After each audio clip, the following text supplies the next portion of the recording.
से भी जुड़े हुए थे। उत्तर प्रदेश में हाथरस, बदायूं, कासगंज, अलीगढ़, एटा, ललितपुर, शाहजहांपुर, आगरा, फिरोजाबाद, गौतम बुद्ध नगर, मथुरा, औरैया, बुलंदशहर, पीलीभीत, संभल और लखीमपुर खीरी, इन 16 जनपदों के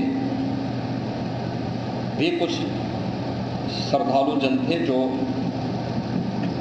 इस हादसे के शिकार हुए हैं।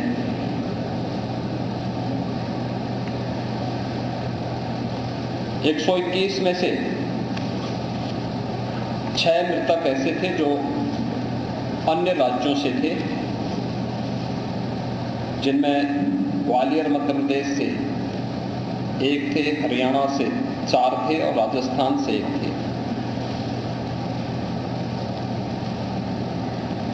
हाथरस के जिला हॉस्पिटल में मैंने जो घायल हैं, 31 ऐसे घायल हैं जो हाथरस, अलीगढ़, एटा और आगरा के हॉस्पिटल में जिनका उपचार चल रहा है और उसमें लगभग सभी आउट ऑफ डेंजर है।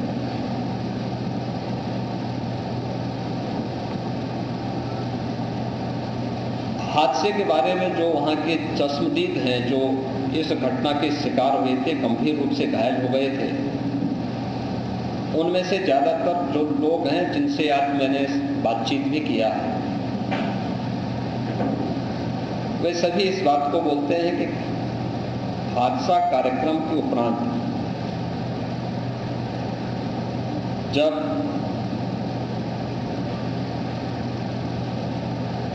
इस कार्यक्रम में जो सज्जन वहाँ पर अपना उपदेश देने के लिए आए थे, उनका कार्यक्रम या उनकी कथा संपन्न हुई तो कथावाचक के मंच से उतरने के बाद जीटी रोड में जैसे ही उनका काफिला आया था तो उन्हें छूने के लिए जब महिलाओं का एक दल उधर बढ़ा तो उनके पीछे पीछे भीड़ गई और इसी के बाद वे एक दूसरे के ऊपर चढ़ते गए। सेवादार भी लोगों को धक्का देते रहे, जिसके कारण दोनों ओर, जीटी रोड के दोनों ओर और जीटी रोड के अंदर भी ये सब हादसा वहाँ पर होता हुआ दिखाई दिया। इसका सबसे दुखद पहलू ये था कि इस प्रकार के आयोजन में जो सेवादार प्रशासन को अंदर घुसने नहीं देते, दुर्घटना होने के तत्काल बाद या दुर्घटना के दौरान प्रारंभिक रूप में इन्होंने पहले वहाँ पर इस मामले को दबाने का प्रयास किया, लेकिन जब उन्हें प्रशासन ने हॉस्पिटल ले जाने की कार्रवाई प्रारंभ की तो इनमें ज़्यादातर सेवादार वहाँ से भाग गए। इस पूरी घटनाक्रम के लिए हम लोगों ने एडीजी आगरा की अध्यक्षता में एक SIT गठित की है, जिसने अपनी प्रारंभिक रिपोर्ट दी है और इस घटना की तह में जाने के लिए उनसे कहा गया है। बहुत सारे ऐसे पहलू हैं जिन पर जांच होनी बहुत आवश्यक है। अब तक प्रथम दृष्टया जो थी हमारी कार्रवाई ये थी कि राहत और बचाव के कार्य को आगे बढ़ाने के बाद आयोजकों को पूछताछ के लिए बुलाना, घटना के बारे में, हादसे के कारणों के बारे में उनसे भी पूछताछ करना और फिर घटना की लापरवाही और जिम्मेदारों की जवाबदेही भी इसके लिए तय करना, जिसके लिए पहले से ही FIR यहाँ पे दर्ज हो चुकी है। इसके लिए कार्रवाई आगे बढ़ रही है। हम लोग इस बात को किसी भी प्रकार से डिनाई नहीं कर सकते। इस प्रकार की घटना केवल एक हादसा नहीं होता। अगर हादसा भी है तो उसके पीछे कौन जिम्मेदार है, और अगर वह घटना घटित हुई है तो इसके पीछे हादसा नहीं तो साजिश किसकी है, कौन इसके पीछे है। इन सभी पहलुओं को लेकर के राज्य सरकार ने तय किया है कि हम इसका एक जुडिशियल इंक्वायरी भी करवाएंगे, और जुडिशियल इंक्वायरी हाईकोर्ट के एक रिटायर्ड जज की अध्यक्षता में होगी, जिसमें प्रशासन और पुलिस के भी रिटायर्ड सीनियर अधिकारियों को रख करके इस पूरी घटना की तह में जाकर के जो भी इसके लिए दोषी होगा उन्हें इसकी सजा देना, और इस प्रकार की घटना की पुनरावृत्ति न हो,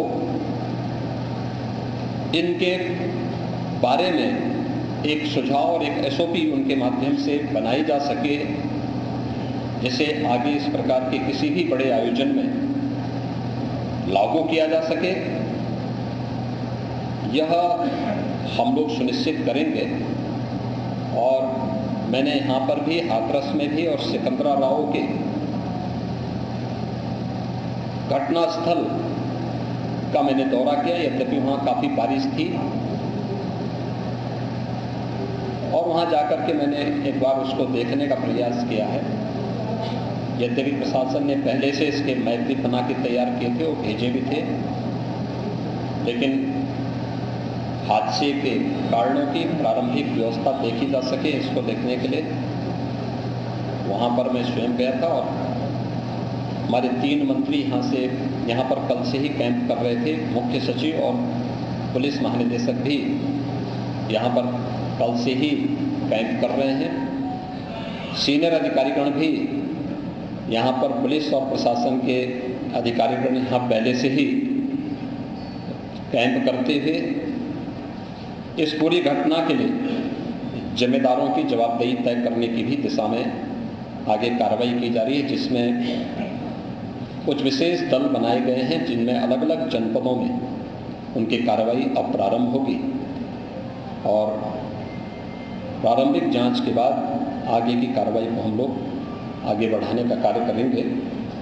यह यहाँ की घटना के बारे में था, और जुडिशियल इंक्वायरी के बारे में आज ही इसके नोटिफिकेशन शासन के द्वारा भी जारी हो जाएगी। महाराज जी,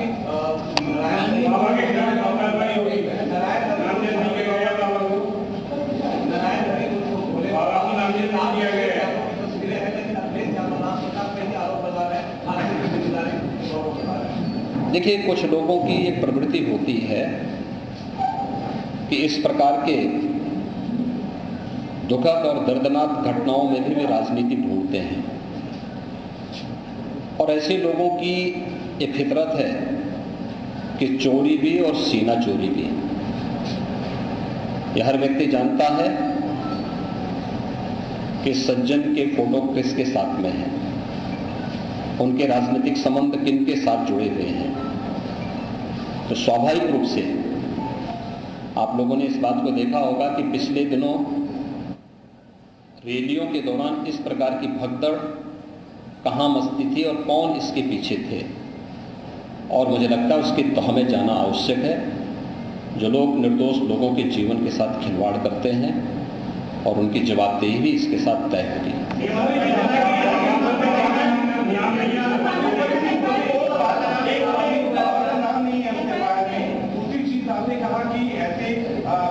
आयोजनों में प्रशासन को घुसने की इजाजत नहीं होती है, तो ऐसा क्यों होता है कि क्या ये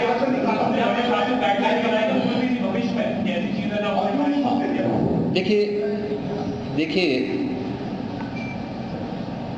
प्रशासन प्रथम दृष्टया ये मान के चलता है कि धार्मिक आयोजन है उनके सेवादार इस प्रकार के आयोजनों की जिम्मेदारी अंदर से स्वयं निभाएंगे। और बड़े बड़े आयोजन होते हैं, ऐसा नहीं कि ना होते हो, सावधानीवश वहां पर फोर्स प्रशासन तैनात करता है, लेकिन आउटर रिंग में उनकी फोर्स होती है। अंदर अगर आप देखेंगे तो उनके स्वयंसेवक के सेवादार ही इस पूरे व्यवस्था का संचालन करते हैं, उनकी देखभाल करते हैं। और जहां पे भीड़ अनुशासित होती है, धार्मिक और आध्यात्मिक श्रद्धा भाव के साथ लोग जहां आते हैं वहां पर भीड़ अनुशासित भी रहती है। लेकिन जब वही कार्यक्रम निहित स्वार्थी तत्वों के हाथों का खिलौना बन जाता है तो वह अनुशासनहीनता का नजारा वहां पर भी देखने को मिलता है। और इसका शिकार अंततः वह निर्दोष व्यक्ति होता है जो धार्मिक श्रद्धा के साथ उस आयोजन में भागीदार बनता है, क्योंकि उसको तो साजिश के बारे में पता नहीं होता है और वह अपनी उस श्रद्धा भाव के साथ आता है। लेकिन साजिश करने वाले लोग अपनी साजिश करके फिर वहां से चुपचाप खिसकने का प्रयास भी करते हैं। होना ये चाहिए था कि अगर हादसा था तो सेवादारों को वहां पर इस पूरी घटना को पहले तो अपनी व्यवस्था को सुदृढ़ करना चाहिए था, और अगर सुदृढ़ नहीं कर पा रहे थे तो प्रशासन का सपोर्ट लेकर के हादसे के शिकार लोगों को हॉस्पिटल पहुंचाने की व्यवस्था करनी चाहिए थी, उपचार की व्यवस्था करनी चाहिए थी। इसका सबसे दूसरा जो पहलू ये है कि हादसा में लोग मरते गए और सेवादार उससे पहले वहां से खिसक करके भाग चुके थे, और इसीलिए हम लोग इसके पहले चले। और मैं इस बात के लिए आपको इस बात के लिए मैं कह रहा हूं ना कि मैंने इसीलिए जुडिशियल कमीशन के बारे में राज्य सरकार ने इसको तय किया है। हम इसके तहत निष्कर्ष पर आएंगे और इस प्रकार के बड़े बड़े आयोजन हम लोग करते रहे हैं, लेकिन कहीं भी कोई इस प्रकार की चीजें नहीं आई है। और मुझे लगता है हम लोगों ने इस प्रकार के बड़े बड़े आयोजन हमेशा किए हैं, कुंभ जैसे बड़े आयोजन किए हैं, बड़े बड़े कार्यक्रम होते रहे हैं। लेकिन इसीलिए मैंने कहा कि इसकी तह में जाना आवश्यक है कि आखिर इसके पीछे कौन लोग इसके लिए जिम्मेदार हैं। दूसरा, राज्य सरकार ने और केंद्र सरकार ने, देखिए कि एफआईआर एप्लीकेशन परमिशन के लिए जिन लोगों ने दी थी, प्रथम दृष्टया पहले एफआईआर उनके खिलाफ होती है और इसके बाद फिर उसका दायरा बढ़ता है। ये सभी अन्य लोगों के दायरे में आएंगे, जो भी इसके लिए जिम्मेदार होंगे वे इसमें आएंगे। केंद्र और राज्य सरकार ने आर्थिक सहायता की भी घोषणा की है। जो निर्दोष लोग इस पूरे हादसे के शिकार हुए हैं, उनके जो नाबालिग बच्चे हैं, जो स्कूल में पढ़ने वाले बच्चे हैं, उनको हम उत्तर प्रदेश मुख्यमंत्री बाल सेवा योजना के अंतर्गत उन बच्चों की पढ़ाई की व्यवस्था हम लोग राज्य सरकार से करवाएंगे। उन्हें जिस भी स्कूल में पढ़ रहे होंगे, जिन भी संस्थाओं में पढ़ रहे होंगे, या उनके स्कॉलरशिप आदि की व्यवस्था के लिए भी राज्य सरकार ने तय किया है। और प्रत्येक मृतक के परिवारजन को भी केंद्र और राज्य सरकार मिलकर के 4 लाख रुपए की सहायता और गंभीर रूप से घायल व्यक्ति को 1 लाख रुपए की सहायता दे रही है। धन्यवाद।